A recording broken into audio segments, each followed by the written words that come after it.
At first glance, this subject may be a bit confusing. Stance and positioning. Simple concepts, but for our discussion, we will specifically be referring to the physical approach to an adversary. In our communication section, we understood how our verbal and nonverbal body language are important to ensuring our safety when attempting to gain compliance. This section will hone in on our nonverbal defensive measures. During these rare yet practical interactions with non-compliant and potentially aggressive individuals. Many persons, even in the security industry, may tell you to avoid these interactions in general. If that is the best tactic based on your circumstances, then you should do so. As stated, it is imperative for a security person to evaluate themselves as they approach each interaction and respond based on their ability and training. If you are not fully confident about your abilities to perform what we outline, you maintain the option of stepping away while hopefully still observing and reporting.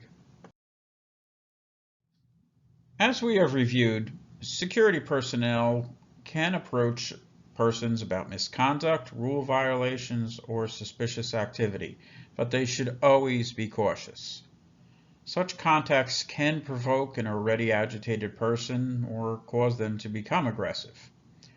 Our goal is to provide security personnel with the knowledge and skill to more safely and effectively make contact with a potentially aggressive person, which we have defined appropriately in our prior section as an adversary, while displaying the most authority with the least amount of risk. As security personnel, your stance and positioning along with your appearance are extremely powerful methods of nonverbal communication. They can have a positive or a negative impact on the situation that you're handling. Your stance and positioning can be sending telltale signs to the person that you are contacting. They can be telling an adversary that you are confident, or potentially that you have an image of yourself that you really can't do your job. It can be displaying authority.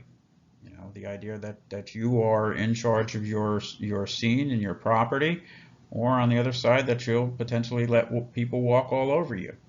Can it be strength as opposed to weaknesses? Are you trustworthy? Are you somebody that's going to be assuring somebody about what's going on or what you know about your property? Or do you conversely make them feel nervous or unsure? Do you have concern? Are you really interested in the situation that you're dealing with? Or are you just doing this because it's part of your job? You need a paycheck, so you got to do this, right? You must always be aware of your surroundings and your situation, as we already explained in our situational awareness section. And this is so you can adjust your stance and positioning when approaching an adversary accordingly.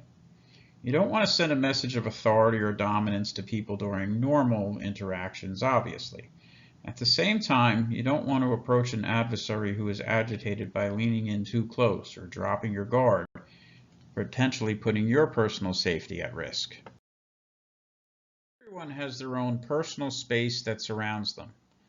The comfort level, actions, behaviors of each person will vary based on where another person is in relation to their personal space or proximity of that person. This is known as proxemics, or commonly referred to as your personal space.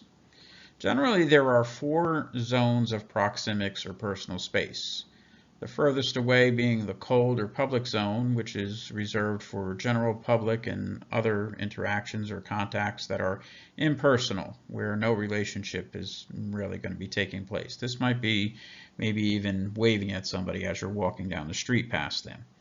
Moving closer is the cool or social zone, which is about 5 to 10 feet away, and this is reserved for impersonal social business interactions, and contacts in this zone involve informal relationships between parties who are really not interested in developing a relationship with each other. And then we move closer to the warm or personal zone, about 1.5 to 5 feet away, and that's an area reserved for everyday social contacts or interactions. Most of our daily activity and personal interactions do occur in this zone. An example would be somebody shaking somebody's hand that you know. You should not be shaking hands with a potential adversary for tactical reasons. And then the closest would be your hot or intimate zone, which is 0 to 1.5 feet away. As the name implies, this area is reserved for very intense interactions or contacts that are charged with emotion, either positive or negative. Usually you know somebody very well if you're going to be in that hot or intimate zone, if you will. Most everyday contacts for security persons will occur in the warm zone. These adversarial contacts will need to be adjusted based on the circumstances, certainly. As an example to clarify the use of proxemics to your advantage, normally moving closer will turn up the heat and increase the intensity of a contact, while moving farther away cools down the interaction and decreases the intensity of the contact. So let's say you're trying to move along a group of persons who are being disorderly or have been asked to leave your property. A lot of times this is done with a group of security personnel, maybe 1, 2, 3, 4 of them, and you're trying to move along a group maybe of 10, 15 people. And what we found that a lot of times is that when you approach that type of a group, you want to get right on top of them. You want to explain to them what they need to do, so they start doing it, they start complying. And they'll often turn around, and that's when they're going to have an issue with you because you're right on top of them. You're trying to, move them along, and their pride is at stake over there. At least in their mind, it is anyway. All right, so they're going to kind of have some resistance towards you. And what we found that can happen is when you're approaching your group, if yes, you can, explain the circumstances, why they need to leave, why they need to comply, but then allow them to move away from you. Don't be, right on their heels. Give them, 15, 20, 25 feet of space so they can move along. Okay, they're not immediately going to be able to turn back and respond to you, and you might have better results that way. It still might be a slow process to get them to actually comply and move away and move out, off your property or out of the building. But you're still, working towards that goal, as opposed to, again, being right on top of them, where they're going to consistently see that as a challenge to them that they have to meet. And particularly if they have, people from the public that are watching them, they're going to want to put on the show for them. Assessing the situation accurately and acting appropriately from the start goes a long way towards ensuring officer safety and a safe resolution to any situation. In our communications section, we explain the art of being able to read people. I say art because it most certainly is a refined skill. It is developed better through experience, and it needs to be consistently practiced for it to remain viable. At times, it will be evident an adversary is agitated, so you want to consider elements of your approach. You may be dealing with someone who can be provoked into deeper agitation and lash out more forcefully, or even become violent. Other times, the message of what an adversary has going on will be more subtle and maybe even develop as he or she is approached. There are persons who will appear calm and stable but then suddenly react if they feel threatened or cornered. Regardless, reading an adversary means looking for certain red flags which are warning signs something is wrong. So let's examine some red flags or precursors to a person who might be on the edge and potentially considering an outburst or an escalation to violence.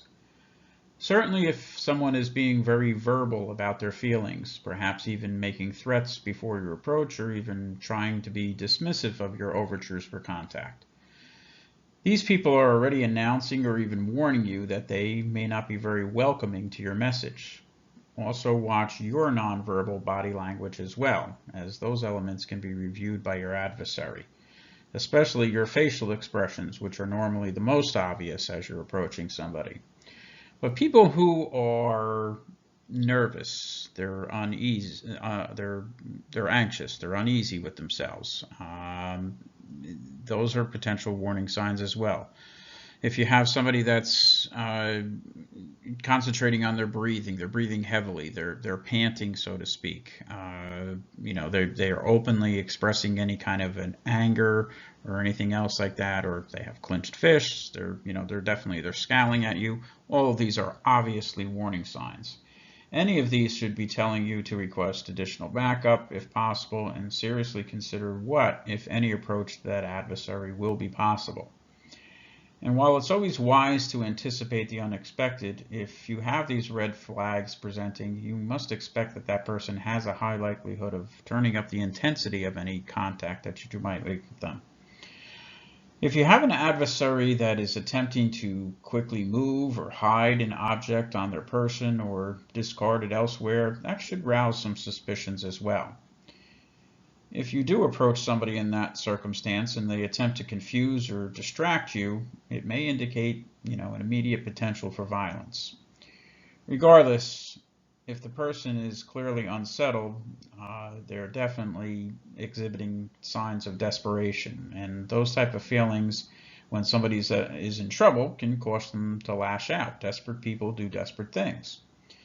This is the one time, perhaps, that being security over law enforcement might be an advantage.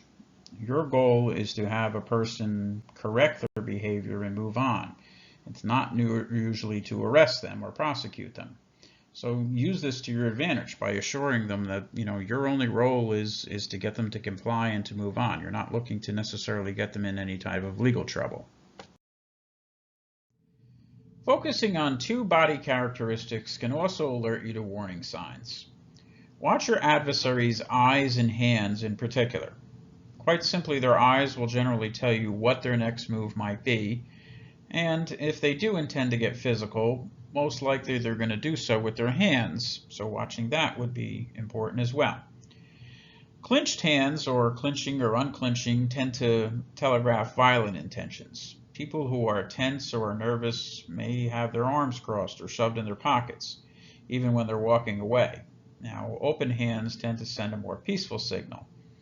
We also have the issue of somebody purposefully leaving their hands inside their pockets. And a lot of times security and even law enforcement personnel, they'll get caught up in this in an interaction. That they won't go any further unless somebody removes their hands from their pockets because it's a safety issue. And it's absolutely understandable. And if you ever have an idea that somebody does have a weapon in their pocket, or that's what you believe, you want to immediately create some distance. That's what you should do. Regardless, you may get to a point where this is just simply an argument, and it can cause your interaction to go even worse than what it might have originally been. Okay, so you kind of got to gauge this.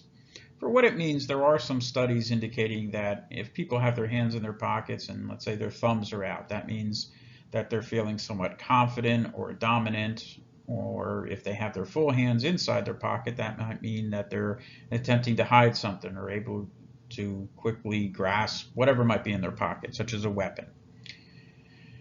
The first eye contact red flag you should notice is if somebody seems to be looking through you instead of at you, like he or she is staring at an object out in the distance.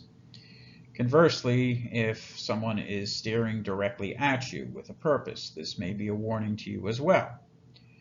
Eye movements can also speak to a person's state of mind. Are they distressed or bothered about your inevitable approach as well? We will discuss the next move, which is deciding on approaching an adversary, but let's review stance in general for security personnel. Remember, we indicated this is mainly important for adversarial contacts. However, a good stance is important whenever you are visible on patrol, walking, or standing. We also already spoke about how your stance are observations that are being made by the public.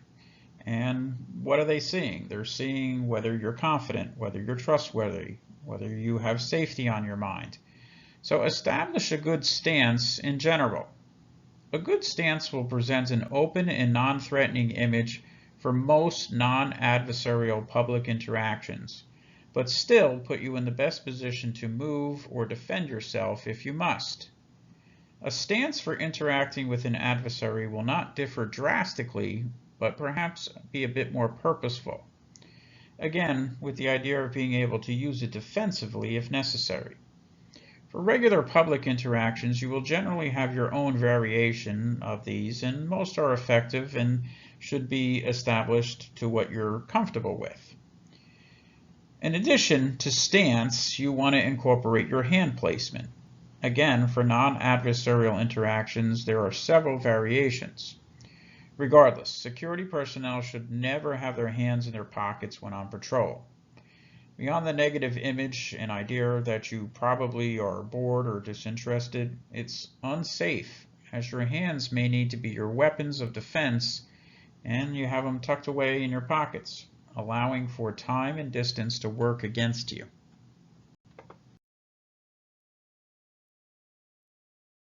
Concentrating on adversarial contacts. After you have made your assessment and attempted to read your adversary, you move towards a decision on approach, or actually walking up to the person or the group to address the original issue. If you have determined approaching is fairly safe, or maybe you have reached a point where you have backup officers in the area and they're on their way, you will need to consider your stance once you arrive within a certain distance of your adversary. Remember to do this as inconspicuously as possible, as you don't want to give your adversary an idea that you're already planning for a battle.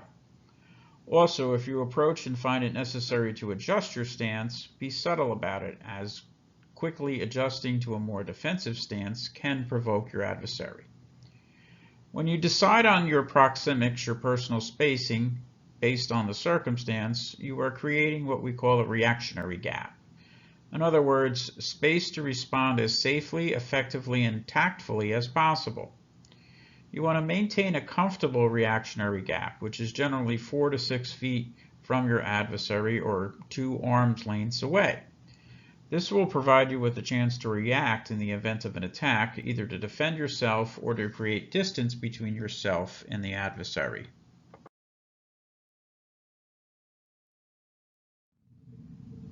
Once your stance is established, you are ready to tactically position yourself, which is the practice of positioning yourself in the most appropriate, safest, and most beneficial position in relationship to your adversary.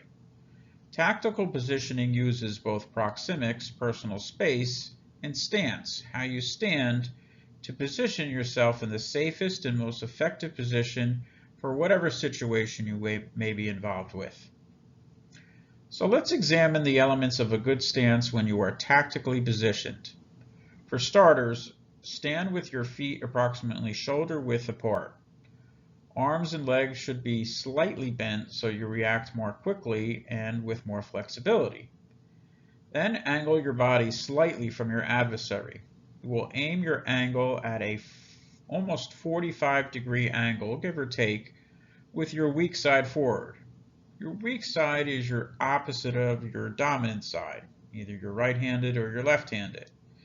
And this is important for several reasons. Having your strong side angled away from your adversary allows you the flexibility to maneuver if it's necessary to do so, such as to block a punch or maybe throw one.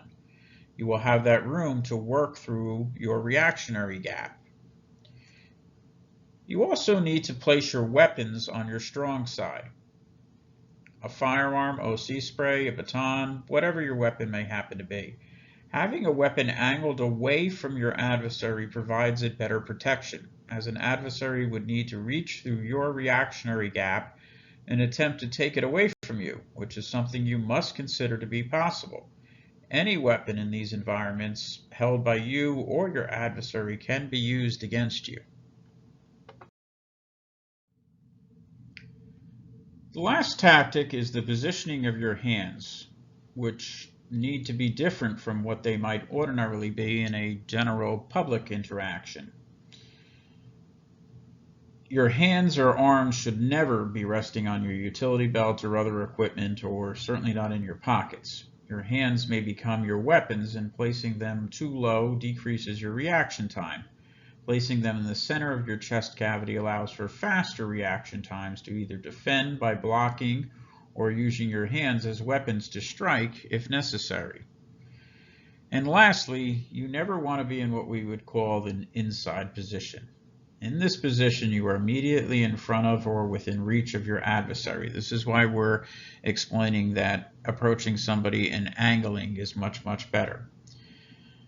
The inside position is extremely dangerous. Every organ in your body, with the exception of your brain, is concentrated in a central area of your body.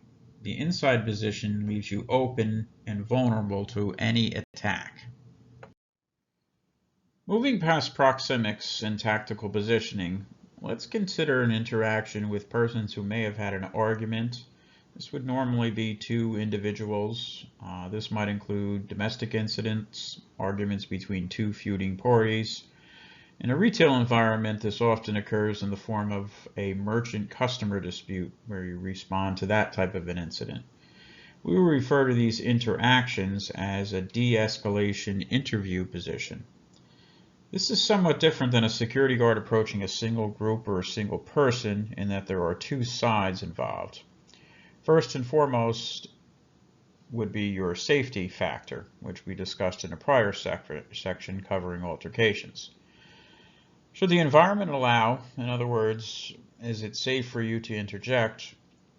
Here are some pointers. You should consider what type of dispute you have, which will help to determine how the parties should be separated. If there is no known relationship between the parties, or it's not domestic in nature, consider separating the parties as much as possible. Feuding parties in that customer-merchant dispute we spoke about is easy. You take one party outside of the store and the other party remains inside. This will also take away part of your audience as well. If this is domestic in nature, then separation again is fine, but try to do so with both parties still understanding where each other person is still located. They understand where their proximity is. Separating domestic parties completely can cause anxiety and allow one or both parties to turn against you, as we spoke about in a prior section. Using this de-escalation position allows the person being interviewed by the security guard to be turned away from the second person to avoid eye contact or interference with the interview and the conversation. It further allows the interviewing guard to safely monitor both persons at once. When security guards interact with a subject who is being an issue, maybe a rule violator or someone acting suspicious, their first step should be to advise their dispatcher or other guards that they are doing so. If it appears necessary, they should request assistance. There is no logic in dealing with something which could escalate if other backup is available. This tactic will focus on the role of a contact guard and a cover guard. The initial guard who is approaching the subject is the contact guard and responsible for the initial conversation or contact with the subject. When a second guard arrives, he or she is the cover guard, and their role should be limited to observing the contact guard and the subject as opposed to immediately approaching and joining the contact guard, as this could tend to overwhelm or agitate the subject. The contact guard should proceed with the conversation while the cover guard observes and also keeps watch on the exterior environment, perhaps observing for others who might look to come and interfere or disrupt the flow of the initial contact. In this tactic, the cover guard has the ability to immediately back up the contact guard if necessary, but also, again, monitor for any outside interference. Should additional guards arrive, they should assume the role of cover guards as well.